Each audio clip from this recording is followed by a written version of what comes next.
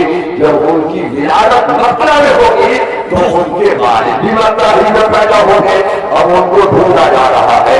آپ کی عمر شریف تقریباً 17 سال کی ہو گئی، تو عرب کے نوجوانوں کا محبوب مشغلہ یہ ہوتا ہے، اور یہ مسئلہ تھا کہ وہ شکار کیا کرتے تھے، جنگلوں میں جا کر شکار کرتے تھے۔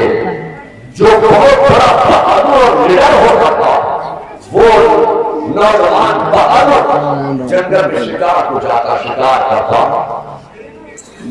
عبداللہ جنگل میں شکار کے لیے گئے، وہاں پہلے سے یہودی موجود ہیں۔ یہودیوں نے جب اس چمکدار پیشانی کو دیکھا، جب اس نورانی پیشانی کو دیکھا تو ہاتھ لگا کر ان پر حملہ کیا۔ ان پر جب حملہ کیا یہودیوں نے تو اچانک زمین سے ایک شیر نمودار ہوا، اور اس شیر نے یہودیوں کو چھپٹ چھپٹ کے یہودیوں پر حملہ کیا، اور ایک ایک کر کے سارے یہودیوں کو مار دیا، اور وہ شیر اچانک غائب ہو گیا۔ اب میں آپ کہنا چاہتا ہوں جو اس جنگل میں بہت حضرت فہد موجود تھے، جنگل میں حضرت فہد اس منظر کو دیکھ کر بڑے حیران ہوئے، اور عبداللہ سے بے پناہ متاثر ہوئے۔ جنگل سے واپسی پر سب سے پہلے وہ حضرت عبد المطلب کے پاس پہنچے۔ عبد المطلب کے پاس پہنچ کر انہوں نے کہا، اے عبد المطلب، تم اپنی بیٹی کی شادی، تم اپنے بیٹے کی شادی کیوں نہیں کر دیتے؟ تو عبد المطلب فرماتے ہیں کہ میرے بیٹے عبداللہ کے لیے رشتہ تو بہت آ رہا ہے، لیکن کوئی مناسب رشتہ نہیں ہے کہ میں اپنے بیٹی کی شادی کروں۔ اگر کوئی مناسب رشتہ آ جائے تو میں اپنے بیٹی کی شادی کروں تو نظر دیں۔ تو وہ کہتے ہیں، اے عبد المطلب، میں اپنی بیٹی آمنہ کا رشتہ تمہارے بیٹے عبداللہ سے بہت بدل کرتا ہوں، اور تم تو جانتے ہو کہ میری بیٹی پورے ابراہیم میں نہیں بلکہ پورے جزیرۃ العرب میں میری بیٹی آمنہ سے زیادہ متقی پرہیزگار نیک اور صالح اور کوئی اور پورے ابراہیم نہیں بلکہ پورے عرب میں آمنہ جیسے خوبصورت اگر آپ چاہیں تو میری بیٹی سے آپ اپنے بیٹے عبداللہ کا نکاح کرتے شادی کرتے۔ حضرت عبدالمطلب نے اس رشتے کو پسند فرما لیا۔ رجب کے مہینے میں وادی مدینہ میں یا خانہ کعبہ میں حضرت عبداللہ اور آمنہ کا صبح کے وقت نکاح ہو گیا۔ اب یہیں سے گزرنے نبوت کا چراغ ہوگا، اب یہیں سے آپ آگے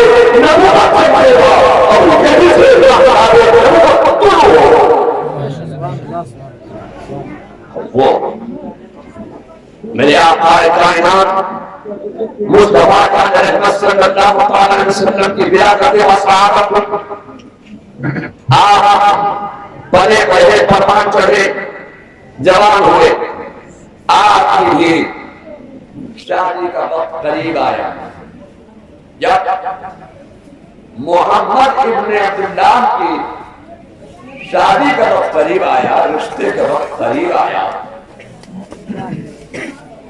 وہ عرب کی ایک بہت بڑی تاجر بہت بڑی بزنس مین خاتون خدیجہ 2 مرتبہ پہلے بیوہ ہو چکی عرب کے بڑے بڑے رؤسانے بڑے بڑے رئیس لوگوں نے خدیجہ کے پاس اپنے اپنے رشتے بھیجے مگر خدیجہ نے کہا کہ میں نے دو کو نکاح کا جوڑا بنایا اور دونوں دنیا سے رخصت ہو گئے اب مجھے کوئی نکاح نہیں کرنا ہے تیسرا نکاح نہیں کرنا ہے گویا خدیجہ الکبریٰ نے رشتے آنے کا دروازہ خود بند کر دیا اور سارے رشتے بھیجنے والے رئیسوں کو مایوس کر دیا ایک دن میں تقریر جب تک کروں گا جب تک وہ مولانا صدر عالم صاحب نہیں آ جاتے وہ آئیں گے کبھی گھر بند ہوگی نکاح کی کارروائی شروع ہوگی میں آپ سے چاہتا ہوں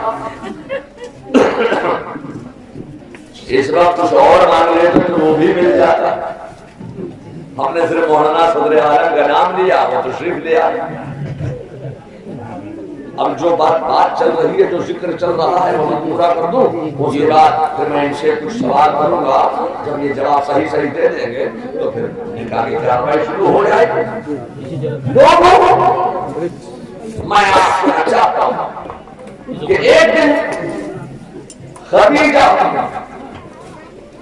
بستر راحت پر آرام کے لیے لیتی نیند آئی خدیجہ نے خواب دیکھا کہ آسمان سے چاند زمین کے اوپر آیا بہت ظاہر ہے اور وہ چاند زمین پر اتر کر میری گود میں آئی یہ خواب کون دیکھنے والا ہے یہ خدیجہ الکبریٰ خواب دیکھ رہے ہیں کہ آسمان سے چاند زمین پر اترا اور پھر وہ میرے گود میں آ گیا خدیجہ حیران بن گئی اور خدیجہ صبح ہوتے ہی اپنے چچا ورقہ بن نوفل کے پاس گئی اور ورقہ بن نوفل سے کہا چچا آج میں نے ایسا خواب دیکھا ہے ورقہ بن نوفل نے آنکھیں بند کی اور کچھ دیر مراقبہ کیا وہ توریت اور انجیل کے بہت زبردست عالم تھے اور انہوں نے مراقبہ کیا اور مراقبے میں گئے اور مراقبے کے بعد آنکھیں کھولی اور کہا خدیجہ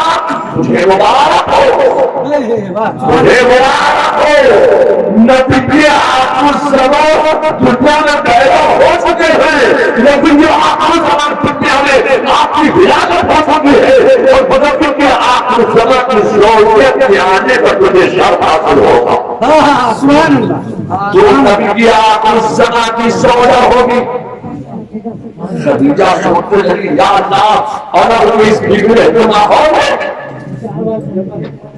مکہ کے اس بگڑے ہوئے ماحول میں جب یہ انسانیت کے مثال کو نہیں سمجھتا ہو اس میں نبی آخر زمان کون ہو سکتا ہے اس بگڑے ہوئے ماحول میں مکہ کے بگڑے لوگوں میں بدماش لوگوں میں اللہ کا برگزیدہ نیک بندہ نبی کون ہو سکتا ہے یہ خدیجہ سوچ رہی ہے خدیجہ ابھی خدیجہ نے محمد ابن عبداللہ کو نہیں دیکھا محمد ابن عبداللہ کا تعارف ابھی خدیجہ سے نہیں ہوا ابھی کوئی تعارف نہیں ہوا میں آپ سے کہنا چاہتا ہوں کہ ایک قافلہ ابو طالب خدیجہ کو مشورہ دیا کہ تمہارا مال تجارت جو ہے میں مکہ میں اس کی حفاظت کروں گا اور خدیجہ کے اشارہ ابو طالب نے اپنے بھتیجے محمد ابن عبداللہ کو خدیجہ کا مال تجارت لے کر شام بھیجا۔ جب وہ شام سے واپس آئے تو خدیجہ چھت پر بیٹھ کر قافلے کے آنے کا منظر دیکھ رہی تھی۔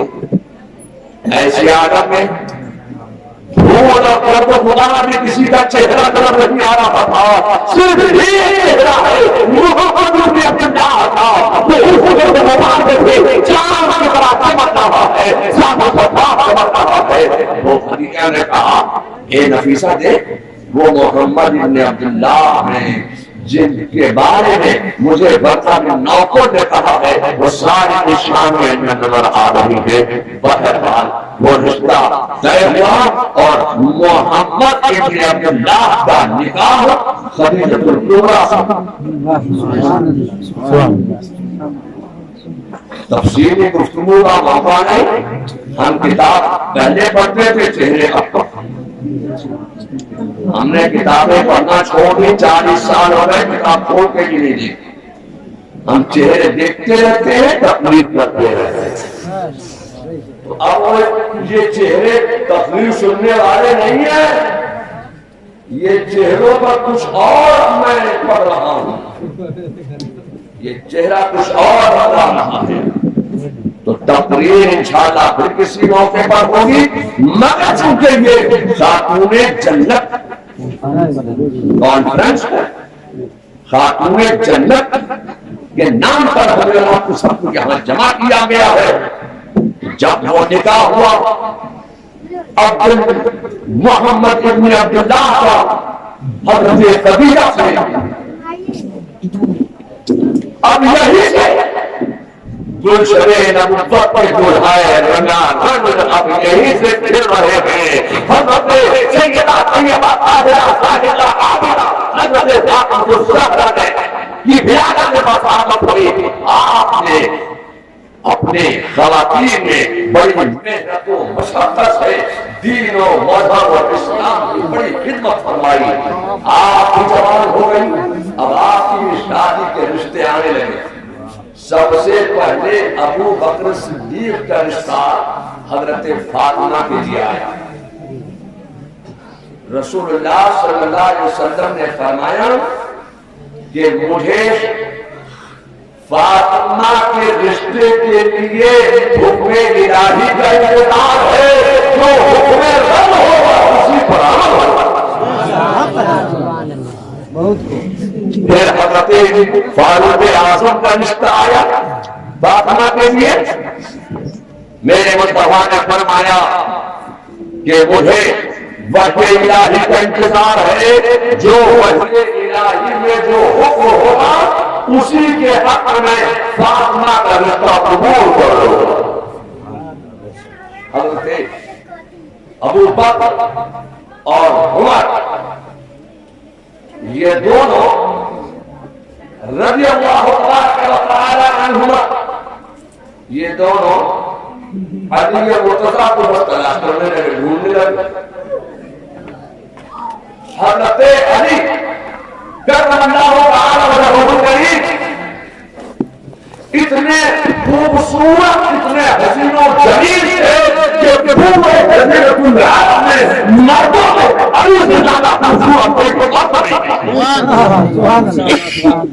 تو یہودی، نصرانی اور مجوسی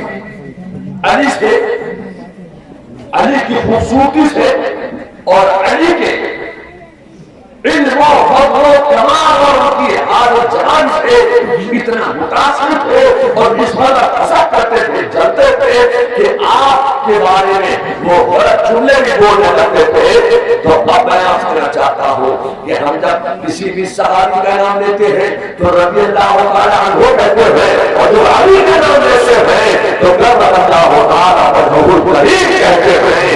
اس میں یہودیوں کا بھی جواب موجود ہے، نصرانیوں کا بھی جواب موجود ہے، مجوسیوں کا بھی جواب موجود ہے۔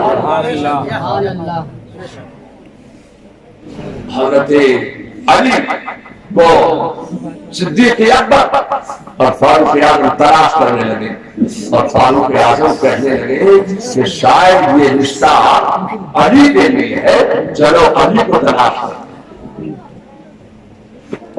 علی کو تلاش کرتے کرتے کرتے کرتے ایک صحابی کے باغ میں پہنچے، دیکھا کہ مولا علی صحابی کے باغ میں اپنے اونٹوں کو پانی پلا رہا ہے۔ علی دونوں نے کہا یا علی، رسول اللہ کی بیٹی کے لیے بہت اشتہار ہے، مگر رسول اللہ نے کسی کے لیے ہاں نہیں کہا ہے۔ ہم یہ سمجھتے ہیں کہ یہ رشتہ تمہارے لیے ہے، تم رسول اللہ کی بارگاہ میں جاؤ اور جا کر اپنا رشتہ بھیج دو۔ علی کی آنکھوں میں آنسو آ گئے، رونے لگے، آپ کی آنکھوں سے اشکوں کا سمندر جاری ہو گیا اور کہنے لگے کہ میں ایک غریب آدمی ہوں، میرے پاس تو اپنا خود کا مکان بھی نہیں ہے اور میں نکاح کا فرض بھی برداشت نہیں کر سکتا، مگر جو تم بات کہہ رہے ہو ایسا لگتا ہے کہ تم نے میرے دل کی بات کہی ہے، میری دل کی بات تم نے کہی ہے، ایسا لگتا ہے کہ تم نے میرا دل دے کے بات کہی ہے۔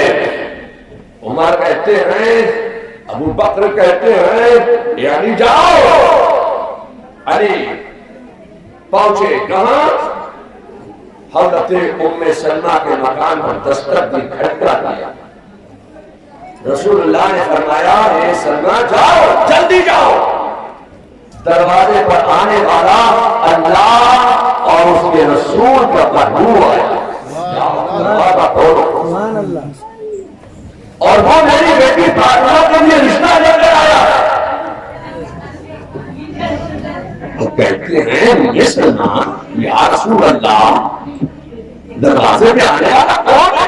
کہا میرے چچا ابو طالب کا بیٹا علی ہے اور میرا ہونے والا داماد ہے، میری بیٹی کے لیے رشتہ لے کر آیا ہے، جاؤ جا کے دروازہ کھولو۔ حضرت ام سلمہ نے خوشی سے دروازہ کھولا، حضرت علی اندر آئے، رسول اللہ کو ادب سے سلام عرض کیا، سلام عرض کر کے زمین پر بیٹھ گئے اور زمین کو حسرت و یاد بھری نگاہ سے تکنے لگے، دیکھنے لگے۔ اللہ کے رسول نے فرمایا اے علی کیسے آیا، کیسے آنا ہوا؟ علی کہتے ہیں یا رسول اللہ میرے اندر ہمت نہیں ہے کہ میں اپنا مدعا پیش کروں، ایک آرزو لے کر آیا ہوں، ایک تمنا لے کر آیا ہوں، مگر میرے اندر ہمت نہیں ہے کہ میں اپنی آرزو پیش کروں۔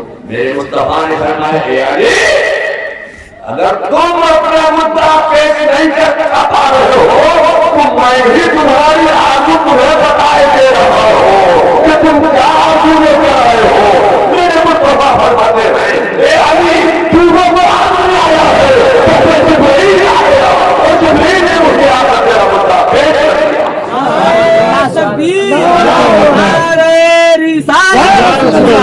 توصیف ملت جنت کانفرنس، اہل سنت، زمین ہلال پور، تکبیر، نعرہ رسالت۔ جبریل میرے پاس کبھی فرق الہی لے کر آئے اور جبریل نے مجھے خبر دی کہ تو آپ کی بیٹی فاطمہ کا رشتہ اللہ نے علی سے قبول کر لیا ہے، اللہ نے یہ رشتہ آسمان میں منظور فرما دیا ہے، آپ زمین میں رشتے کو منظور،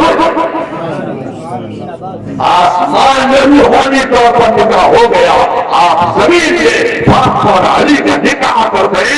جبریل نے مجھے ابھی خبر دی ہے اور جبریل سے میں نے سوال کیا اے جبریل تو میری بیٹی فاطمہ کا نکاح کیسے پڑھایا گیا؟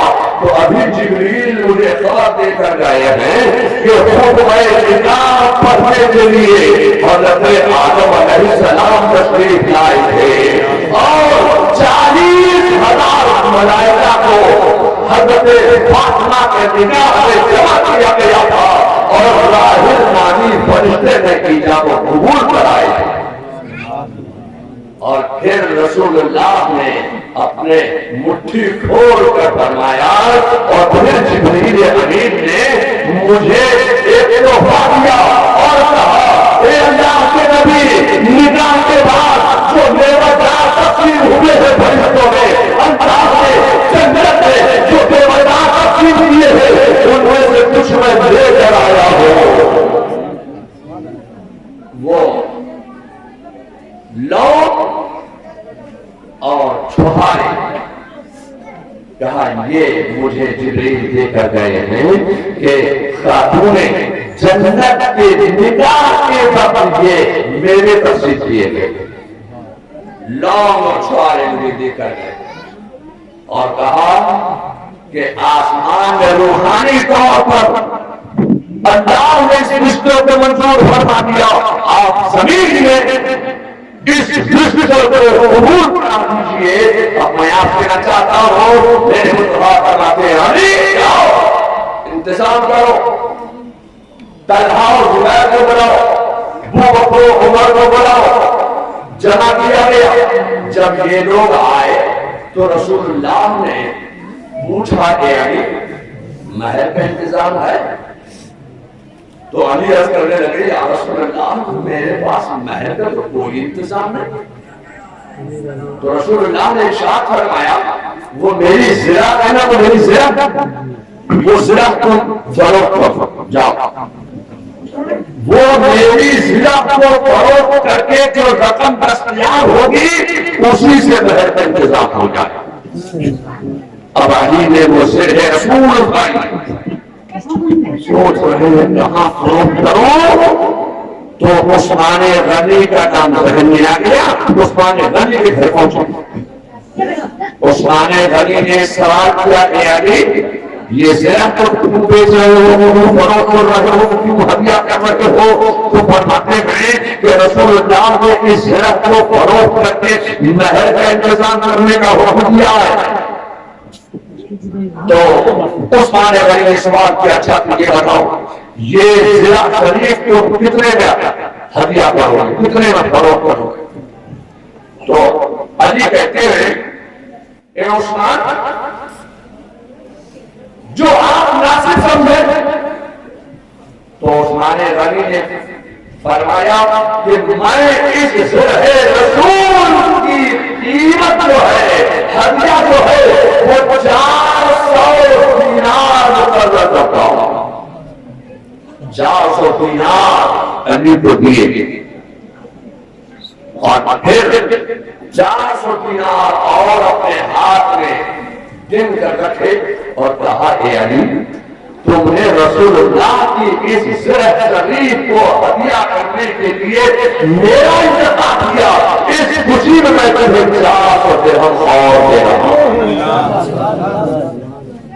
اور پھر بتاتے ہیں اے علی تمہاری شادی رسول اللہ کی بیٹی سے ہو رہی ہے نا، اس سے بڑھ کر اور کون سی خوشی کی بات ہو سکتی ہے؟ تو میں تمہیں شادی کا کچھ نہ کچھ تو ضرور دوں گا، لو ابھی میں تمہیں یہ زرع رسول تحفے میں دے رہا ہوں، یہ شادی کے تحفے میں تمہیں زرع رسول کو دے رہا ہوں، یہ تو شادی کے تحفے میں دے رہا ہوں۔ یہ اہل بیت نبوت سے عثمان غنی کی محبت کی عشق، بہرحال وہ اب مہر کا انتظام ہو گیا۔ ابھی آج نکاح کی کارروائی شروع کیجیے۔ فرماتے ہیں رسول اللہ صلی اللہ علیہ وسلم یعنی نکاح کا خطبہ تم خود پڑھو۔ کیا فرمایا؟ نکاح کا خطبہ تم خود پڑھو۔ میں آپ کہنا چاہتا ہوں خدا کی قسم دنیا کی تاریخ میں اس سے پہلا نکاح آپ نے کبھی نہیں سنا ہوگا کہ دولہا اپنے نکاح کا خطبہ خود پڑھتا ہوگا۔ یہ فاطمہ کا دولہا ہے، یہ خاتون جنت کا دولہا ہے، اس کے علم و حب و ثواب کا حال یہ ہے کہ وہ دولہا بھی بنا ہوا ہے اور اپنے نکاح کا خطبہ خود پڑھتا ہے۔ یہ انہیں کا دفعہ کھڑے ہوئے خطبہ ہے۔ اب جب مہر کا معاملہ آیا تو حضرت علی کا مہر 500 مسقال چاندی مقرر ہوا۔ رسول اللہ صلی اللہ علیہ وسلم بڑی خوشی کے ساتھ اپنی بیٹی فاطمہ کے پاس تشریف لائے اور فرمایا بیٹی فاطمہ تمہارا مہر 500 مسقال چاندی مقرر ہوا۔ فاطمہ رونے لگی، کہا ابا جان یہ محل تو سب کا ہوتا ہے، اگر ایسا ہی محل میرا بھی مقرر ہو تو اس میں میری خصوصیت کیا؟ تو رسول اللہ فرماتے ہیں کہ اے بیٹی فاطمہ تو کیسا محل چاہتا ہے؟ فاطمہ کا جواب سنو، خاتون جنت کا جواب سنو۔ خاتون جنت عرض کرتی ہے ابا جان میں اپنا محل خود مقرر کرنا چاہتی ہوں، اگر آپ اجازت دیں تو میں اپنا محل خود مقرر کر لوں۔ میں چاہتی ہوں کہ میرے محل میں پروردگار عالم آپ کی امت اجازت کی توقع فرما دے، آپ کی امت اجازت کی توقع اللہ میرے محل میں فرما دے، آپ کی امت کو اللہ جہنم سے آزاد کر دے، آپ کی امت کو یہ اللہ تعالیٰ کو فرما دے۔ میں ایسا محل مقرر کرنا چاہتا ہوں، اگر آپ اجازت دیں تو میں محل مقرر کر لوں۔ ابھی باپ بیٹی کی بات ہو ہی رہی ہے کہ اتنے کے حضرت جبریل امین حاضر ہو گئے اور ایک سبز ریشمی کپڑے پر نوری قلم سے لکھا ہوا ایک پروانہ رسول اللہ کی بارگاہ میں جبریل امین نے پیش کیا، اس نے لکھا تھا اے میرے پیارے محبوب حضرت فاطمہ کے گھر ہے تمہاری امت کو بخشا جائے۔ سبحان اللہ۔ ایسا انوکھا محل دنیا میں مجھے کسی کا دکھاؤ۔ یہ محل تھا حضرت خاتون جنت کا، حضرت سیدہ طیبہ طاہرہ زاہدہ عابدہ حضرت فاطمہ الزہرا کا یہ محل جو انہوں نے خود مقرر کیا تھا۔ رسول اللہ نے اپنی بیٹی کو پروانہ دکھایا، فاطمہ الزہرا نے خاتون جنت میں وہ پروانہ دیا، وہ جنتی سبز ریشمی کپڑا دیا، چوم کر آنکھوں سے لگایا اور اسی رات ایک وصیت فرمائی، کہا یہ سبز جنتی ریشمی کپڑا میرے ساتھ قبر میں جائے، جب میرا انتقال ہوگا تو میرے کفن میں میری قبر میں اس کپڑے کو رکھ دینا۔ اب میں آپ کہنا چاہتا ہوں کہ آپ کا نکاح ہوا شب جمعہ ہے، حضرت فاطمہ عرض کرتی ہیں کہ آج مجھے قبر کی پہلی رات یاد آ گئی، آج میں چاہتی ہوں کہ آج میں پوری شب اللہ کی عبادت کروں۔ حضرت علی نے آگے مصلی بٹھا دیا، حضرت فاطمہ نے پیچھے مصلی بٹھا دیا، جو شب جمعہ تھی وہ شب عبادت میں گزار دی۔ یہ ہے مولا علی، یہ ہے حضرت خاتون جنت۔ کیا بات ہے، میں آپ کہنا چاہتا ہوں جو غلام علی نہیں ہو سکتا خدا کی قسم وہ ولی نہیں ہو سکتا، جس کے در کا اعلیٰ حضرت فرماتے ہیں کہ جس کے در کا ہر ولی علی ہے، علی ہے، وہ علی ہے، وہ علی ہے۔ اللہ تعالیٰ کی شان یہ ہے کہ وہ دنیا میں کسی کو بغیر جوڑے کے پیدا نہیں کرتا۔ جب بچہ ماں کے پیٹ میں 4.5 مہینے کا ہو جاتا ہے تو اللہ تعالیٰ اس کی قسمت ماں کے پیٹ میں لکھ دیتا ہے، میں آپ کو اس کی قسمت دیتا ہے کہ کس کا نکاح کس کے ساتھ ہوگا، کون کس کا رفیق حیات ہوگا، جس کے ساتھ تم چاہتے ہو اس سے تمہارا نکاح نہیں ہوگا، جس سے تمہارا رب چاہتا ہے اس سے تمہارا نکاح ہوگا، جس سے تم چاہتے ہو اس سے نہیں، جسے خدا چاہتا ہے اس سے تمہارا نکاح ہوگا۔